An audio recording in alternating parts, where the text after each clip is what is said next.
মাম্মাম, তো তরমুজটা বাইরে রেখেছিলাম ফ্রিজের থেকে, তুই খাচ্ছিস ঠিক আছে, দাদা ইয়ারটা এনে দিলি কেন? ওটা তো ডিপে ছিল, পুরো তো ঠান্ডা বরফ ওর তরমুজটা। আর পাপান তুই কি বুঝতে পারছিস না? ঠান্ডাই ভালো, তার জন্য এই ঠান্ডাটা খেলেই তো এখন শরীর খারাপ, পুরো বরফ। অফ থাকলেও সারা রাত ডিপে ছিল না, আমার খেয়াল ছিল না ডিপের থেকে তরমুজটা বার করতে। এবার এই জন্য তোরটা তাও বার করে রেখেছিলাম ফ্রিজ থেকে, ওরটা তো সেই ডিপেই, অফ থাকলেও তো ছিল ডিপে। খাস না পাপান, একটু ঠান্ডাটা কাটুক, নাহলে কিন্তু এরপরে গলা ধরে যাবে পুরো। খুব মজা লাগছে না বরফ বরফ খেতে? তার থেকে তাহলে জুস করেই দিতাম জুসারে।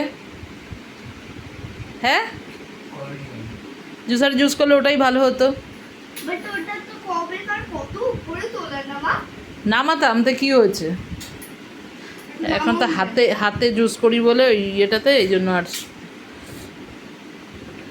মেশিনটা বার করা হয় না। তরমুজটা করলেই হতো। আমারই তো ভুল সব, তাই না? পাকা পাকা কথা খালি, এটা তোমারই ভুল। এই চুরকি তুই খেতে পাচ্ছিস চামচে?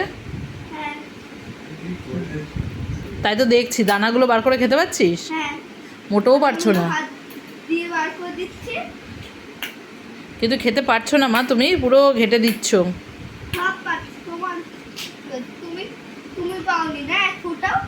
আমি তো আজকে খাবো না, আমার তো আজকে উপোস, নীলের উপোস। একটু পরে ভাগ্যিস সামনে দাঁত দুটো নেই না, ওই দাঁতটা থাকলে তো আরোই খেতে অসুবিধা হতো না। জামায় যেন এক ফোঁটা না পড়ে, লাল দাগ হয়ে যাবে কিন্তু তরমুজের রসে, জামায় একদম। আর পাপান এই বরফগুলোই ওর শেষ হয়ে যাচ্ছে খাওয়া তাড়াতাড়ি করে, বললাম একটু রেখে 10 মিনিট পরে খা। এটাই ঠিক আছে না? এবার হ্যাচি যখন দিবি একটা কিন্তু মেডিসিন আমার কাছে চাবি না। বনুও তাই, বনুরটাও কম ঠান্ডা নেই, ও তো টপ টপ করে খাচ্ছে, তো দুটোর একটা হ্যাচি দিলেই হলো। তরমুজের জলটা খা, তুই তো চামচ দিয়ে তরমুজের জলটা খা, দাদা তো চামচ নেয়নি, ও তো এমনি খাচ্ছে। কি হুঁ হুঁ করছিস?